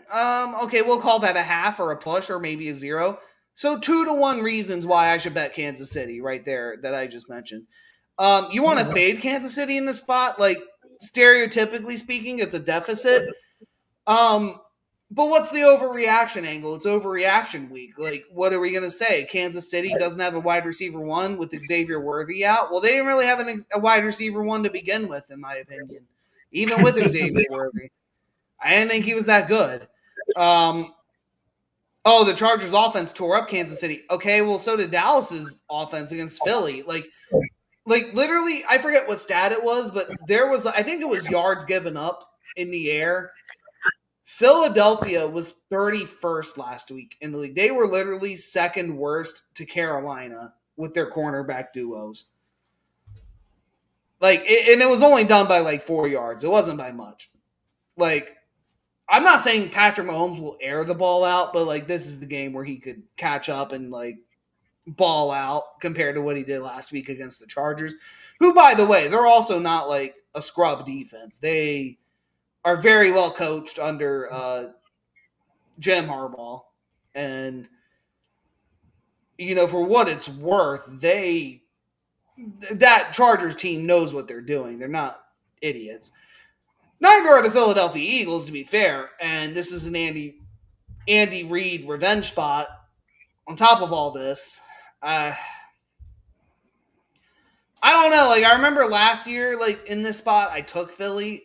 This year, I feel like every sharp, every square, I feel like everybody's on the Eagles here. I don't know if I liked how either team looked, but this, to me, seems like a game Kansas City just finds a way to win. Might be witchy, might be bad, might be the refs helping them out once again, so we get a Taylor Swift Super Bowl. Who knows? But just shot in the dark. I'm going Kansas City here, just trying not to overthink it. This would probably be a smart teaser play just because I feel like you get the Chiefs plus 7.5. I think it's probably going to be a close game anyway. I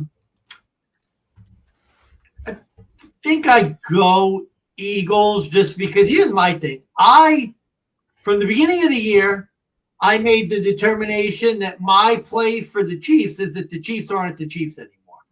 I don't think they're going to have a good year. I think they're going to struggle. I don't think this is the same team. Week 1, maybe you could say I was proven right. Really tough spot for Kansas City because they were in Brazil, and they're going to have a rest disadvantage against the Eagles who played Thursday. So the Eagles probably have a better spot, strangely enough, than the Chiefs here. But like you said, I think you're always afraid of a team like the Chiefs where it feels like their back's against the wall. They're staring 0-2 in the face. This feels like a big Mahomes performance, but I think it's going to be another close Chiefs game. I'm going to go with the Eagles. I think the Eagles could get it done, but I don't, I think it'd probably be a Chiefs teaser play for me or nothing, just because I feel like my best bet for this game would be that it's going to be a close game. I don't see the Chiefs losing by 3 touchdowns. I don't see the Eagles losing by 3 touchdowns. I think, 23-20, 26-24, something stupid like that. I think the 1.5 is going to come into play one way or another. I just have a weird feeling that .5 is going to be key. This is going to be like a 2-point game. Interesting. What do you make of the over-under at 46.5? Personally, I go towards the over. Primarily because of how, I go towards the over. Like, this could be a big game for Kansas City to bounce back. Like, if there was ever a bounce back spot for the Chiefs, I think this Eagles defense is it. Yeah. At home, week 2, home opener on top of that.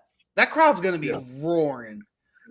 It also scares me a little that, like, 2 weeks ago, the Chiefs were favored in this spot. Now they're an underdog, and I don't know. It feels like a overreaction spot for the Eagles. I thought from the beginning that the Chiefs weren't going to be the Chiefs, which is why I'm a little bit, more in favor of the Eagles. I think this is over, though. Like you said, I think the Eagles' defense struggling a little. I think there's going to be some scoring in this game. Close game, tight game. Going to get there, Beth. Very good close. Game. All right, Sunday Night Football. We're going to the Space Stadium, whatever, U.S. Bank Stadium. The Minnesota Vikings, J.J. McCarthy, 1-0 victory coming off Monday Night Football. They're 3.5-point favorites against the Atlanta Falcons. And Michael Penix Jr., who is a 3.5-point road underdog, plus 152. The over-under is 44.5. Sunday Night Football, Mansman, got to say, one of these days I'll stay up and finish the whole game. Will say, though, for last week, fell asleep for the third quarter, woke up at the fourth. Oh, there you go. Good for you. Just like I did in Buffalo. Unfortunately, I'm so upset because as a Bills fan, I unfortunately could not see the entire game because I had court early in the morning. So I literally missed I got to watch the comeback the day after on like TiVo. Got to watch all of them because it was late. I was pissed off. I was tired. And I knew I'm here fading and I have like court in 6 hours. So I had to be a professional, but and that's why we're the distinguished DeGents. That's right. That's right. That's right. We not only do betting as our hobby, we also have like real life careers in the world. Exactly. So that came first. I had to sacrifice a little. I think I'll be able to watch this game. This is my dog of the week. What? You know how they say sometimes you learn more from losses than wins? Well, I think I learned something from a win last week. I don't think Atlanta is half bad. And Minnesota took a comeback for them to beat the Bears, who I don't think are that good. This, to me, feels like a nice bounce-back spot for the Falcons. It's a dome game. We saw that Atlanta's offense could score. They did okay against Baker Mayfield. I think you could even make the case that maybe a couple breaks go Atlanta's way. Maybe they win the game. I think the Falcons got a real chance in this game. I'm still not sold on McCarthy. I think last week actually helps me because they got the win. I think if they lost, this number would be a lot worse. I like the Falcons up to 3.5 here. I do think they have a legit chance to win this game outright. I know it's prime time, but there's no Kirk Cousins. This is the Kirk Cousins Bowl without Kirk Cousins. I know. Kirk Cousins will be on the bench for this game, I think. He's still a Falcon, right? Last I checked. Stupidly, but yeah, he is. Well, they paid him all the money. They're taking the Steve Abeda approach. We're going to pay a quarterback money to not play because we paid him all this money. Yeah. I don't have a strong feeling for this game one way or the other. I think with the public being on Minnesota that I'm with you. I would want to think about taking Atlanta, but looking at the spot, they're only 2-9 against the NFC North since 2020. They're 0-4 straight up in ATS since 2023. Minnesota 6-1 straight up, 5-2 ATS against the NFC South going back to 2021. Look, I think we saw an Atlanta team who looked no different than under Kirk Cousins, maybe less picks. Michael Penix, I think, is going to be a solid quarterback. later in the year. I don't know about right now, but that Falcons defense just choked a game away against Baker Mayfield. And I just watched a situation where J.J. McCarthy beat up on a Bears team who choked away a situation and got 3 touchdowns to win. Kind of like how Baker just did last week. Now I'm being asked to cover the Vikings at home. I don't know. Like, I'm getting a team that's going to be close. I got a team that's going to be choking a game. Lots of overreactions all around. So, when in doubt, take the points. So, taking the 3.5 for Atlanta is my spread to play, but I don't know if I see Atlanta winning this one. Again, I think J.J. McCarthy finally coming out of his shell in that fourth quarter. And there was a clip, too. Like, the whole game, there was clips of Justin Jefferson and JJ on the sideline. And you could just see for 3 quarters, JJ's losing his confidence. He's, like, down on himself. Literally goes up to Justin Jefferson, begging him not to give up on him. And Jefferson's just like, no, we got you. We got to keep moving. Get in the huddle. And I don't know if that was the spark. I don't know what it was. But they came back and won. And I think that JJ's a really bad quarterback. If this team is bad, they don't come back and win that game. Atlanta, I just don't see them as any different. And I can't imagine J.J. McCarthy. Like, I can imagine he doesn't start off hot. But that could just be his MO. He could warm up late in the game and keep it close. And, the stats say for the Vikes and the Falcons in the spot, hammer the over because the Vikes are 6-2 on the over against their last 8 in the NFC South. Falcons are 5-1 on the over against the NFC North. But I'm going to hit the under. And I'm not just going to hit the under. I'm going to make this my under of the week. Oh, wow. Under 44.5.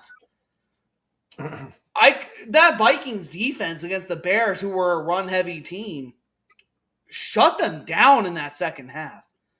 Honest to God, they actually did pretty good in the first half, too. It was just that JJ couldn't move the ball. Yeah. I see a similar type game kind of going here.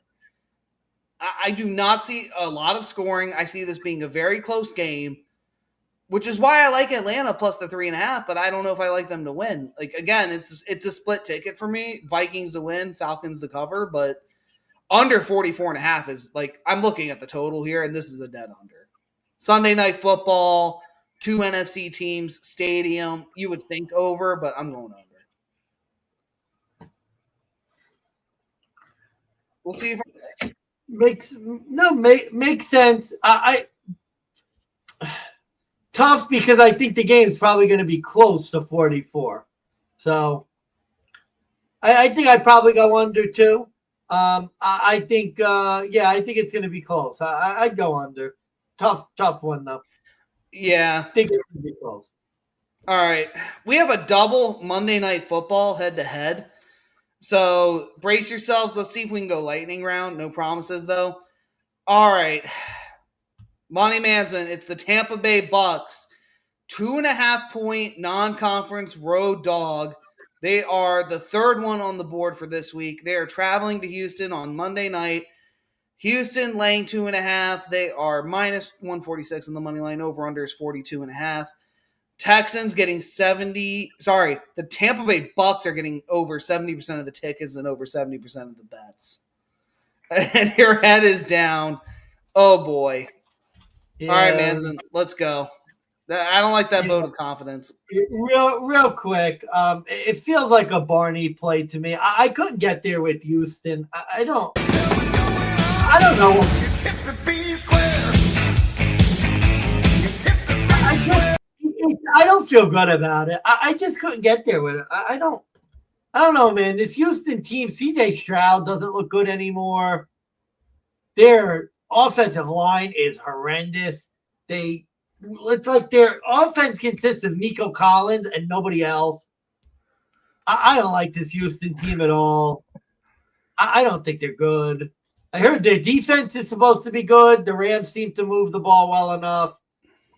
I don't know. It's probably a bozo play because they're in Houston.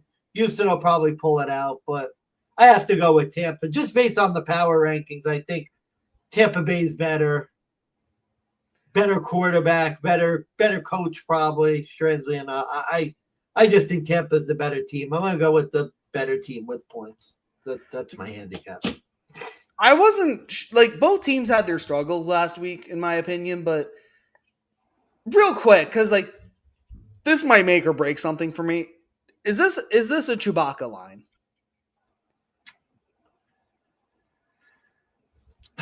No, just because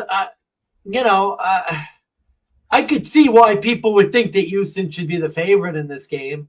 I don't think it's a wrong team favored line. I think the consensus is that Houston is supposed to be like a playoff team. I just, from what I've been seeing, I'm not seeing it. I'm not seeing it. Yeah. Although it seems All like right. the line is moving in the direction of Houston pretty much for the past 2 weeks. So I don't know. Yeah.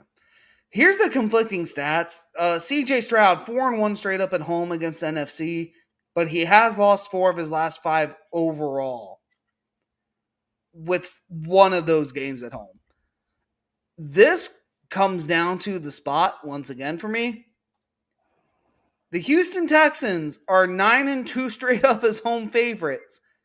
The Tampa Bay Bucks, on the other hand, 10-3 ATS as road underdogs. 7-3 ATS against the AFC since 2023 for both of those stats. Oh, wait. There it is. Why is the Tampa Bay Bucks an underdog? Baker Mayfield is a 1-7 straight up quarterback on Monday Night Football, having lost 7 straight. Oh boy. Not good. Not what you want. I'm still taking the Tampa Bay Buccaneers in this spot. I cannot, for the life of me, get behind Houston here. I want to. Don't get me twisted. I want to. You know me. Non-conference games, I love taking the home team. You normally, if one, unless it's like a big favorite, then I look the other way. But this is a spot where Houston is not trending in the right direction. Tampa, big division win. I don't think it's necessarily that much of an overreaction to say like a good comeback win where Atlanta failed to kick. Well, that tells me more about Atlanta than it really does Tampa. Houston, on the other hand, an aged Matt Stafford. Last week, I think they were on the road. Now they're home, so they get the extra day advantage rest. But I mean, so does Tampa, and I don't know. Like, it could just be a spot thing where, like, I think if you're a sharp, you just say, like, well, Baker sucks on Monday night.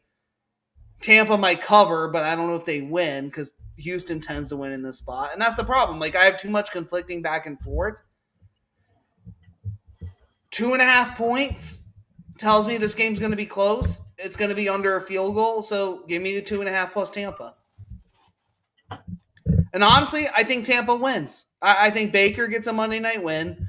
He'll get his interview. They're going to have questions. Really, I think for Houston, overreaction week will be week 3. Oh my God, CJ Stroud is no good. Do the Texans have to replace him? Is their head coach on the fucking chopping block? Is Raheem, or not Raheem Morris, but what the fuck is the Texans coach name? I can't remember. D'Amico Ryan. D'Amico Ryan. Is D'Amico Ryan on the hot seat like week 3? Like I can see it now on fucking First Take. And I that's kind of where I'm at with that game. Like I don't know if I want to, like, if I have to lay my money on one team or the other, I'd rather take the team that just won and actually showed up versus the team that didn't show up at all to begin with. Okay. Maybe an overreaction. I don't know. And as far as totals go, I do have this on the over, but only because of this reasoning. Like, Tampa's rush defense is still good enough. Houston has no run identity right now because Joe Mixon's out. So everything's going through the air. And I can see Houston getting tested early. And I could see Tampa getting tested early through the air. But I think Baker Mayfield, like, what have we known him to do? The minute somebody scores 3 touchdowns on him, he's going to come back and score 2. Mm-hmm. So, like, Baker Mayfield, he'll throw 4 picks and still air the ball and try to get the deep ball touchdown. Like, he will not quit. So, I'm going Tampa here in this spot with you. It's scary. I'm not confident, but that's it. Yeah, I'm gonna go under just because of the defenses. So I'm gonna go under. Houston doesn't score a lot. I think they're a dead ball under team this year. So. Gotcha. All right, final game. That's one. Monday Night Football, 8:15. It's the LA Chargers going about 3 hours down the road to take on the Las Vegas. Say it with me, Mansman. The Raiders. Raiders are 3-point division home underdogs, plus 146. Chargers minus 174. Over under is 46.5. Chargers are getting 88% of the money, 81% of the bets. Is it? I think it's your go, Mansman. So give us your take. Last game. Yeah, I mean, it's weird because there was a time when the Raiders were really really good choices in these spots, and last year they weren't such a good. Lost some money with them in this spot. They do have Pete Carroll now. They are coming off a win. I don't know. I think the Chargers are the better team. Don't get me wrong. The Raiders beat a mediocre to below average New England team. Chargers are coming off the win. They have the rest advantage coming back from Brazil. It's close. This line is tough because it seems to be right to me. So I wouldn't be in a rush to play this game. But for me, I think it's Chargers or nothing just because, again, respect to Pete Carroll and Geno Smith. I think they're going to be okay. But this just looks to me like a game that the Chargers are just the better team and they're going to win. Gotcha. I'm always usually willing to fade Harbaugh when the opportunity presents itself. Unfortunately, with you, I don't know if I can sell myself on it. I'm gonna try because you know me. I love fading the Chargers. I love betting against them. Harbaugh 0-2 on Monday Night Football with the Chargers. And the Chargers have lost 3 of their last 4 on Monday Night Football. Raiders are a home Monday Night Football team. They're 5-2 straight up in their last 7. Raiders. Now, I will say the Raiders have not really been able to get one over on Justin Herbert because Herbert's 6-3 against them. Raiders have lost 4 of their last 5. And the Chargers are money as a road favorite. 17-8 straight up, 15-10 ATS. Under Coach Harbaugh, Herbert is actually 6-1 straight up and ATS as a road favorite.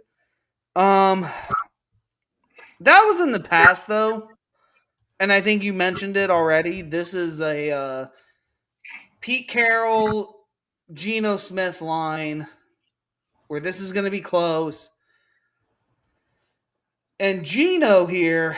Geno is 10-6 against the AFC since his resurgence into relevancy, and he's 5-1 straight up against the AFC since last season. And in his Monday Night Football games, he's gone 2-1. We got a division road favorite at 3. Fuck it. I haven't done it yet. I got to do it now. Give me my dog of the week. Oh, wow. Give me the Raiders on the upset, plus 146. Oh, man. This to me is like, I looked at these games. The Chargers just, like, I thought for Survivor. I thought for spread with where the line was at. I thought for the game. This to me is like the trappiest spot to back the Chargers. This is like a spot to me where I think the Chargers lose. They will find a way to lose. Mind you, yeah, you're right. They're coming from Brazil, but they're coming from overseas. They're coming from foreign land. They then have to come back, readjust within days to U.S. lifestyle and all that. They then have to then go back on the road to Las Vegas, which is only a couple hours away, but what's the ultimate overreaction here? Oh my God, the Chargers, they just beat Kansas City. They must be the new number one contenders in the AFC. Well, what about the Raiders? Well, they barely beat a Patriots team. Well, I mean, don't correct me if I'm wrong, man, but weren't the Patriots supposed to be like the new team that the new sharp darling? Yeah. And the Raiders beat them. Like last I checked, they won, and it may have been barely done, but Raiders getting over on a road scrub match with, shaking the rust off for Geno Smith. I just have a weird gut feeling the Chargers fall flat once again and Geno just takes over and gets a win. I've seen this narrative before. I've seen him do it against Denver. I've seen him do it against there's one other team he did it against. I can't remember, but I've seen this story. And the Chargers, I remember Monday night, the Chargers against the Arizona Cardinals, and we were like, the line's weird. Cardinals are the worst team, but let's back the Chargers. And then they lost. Don't remind me. It's something about Monday night with. I don't know why, but I have a feeling if there's going to be one upset this week, it's going to be the Raiders. And then that's going to be week 3, on First Take. The Raiders and the Broncos are 2-0 in the AFC West.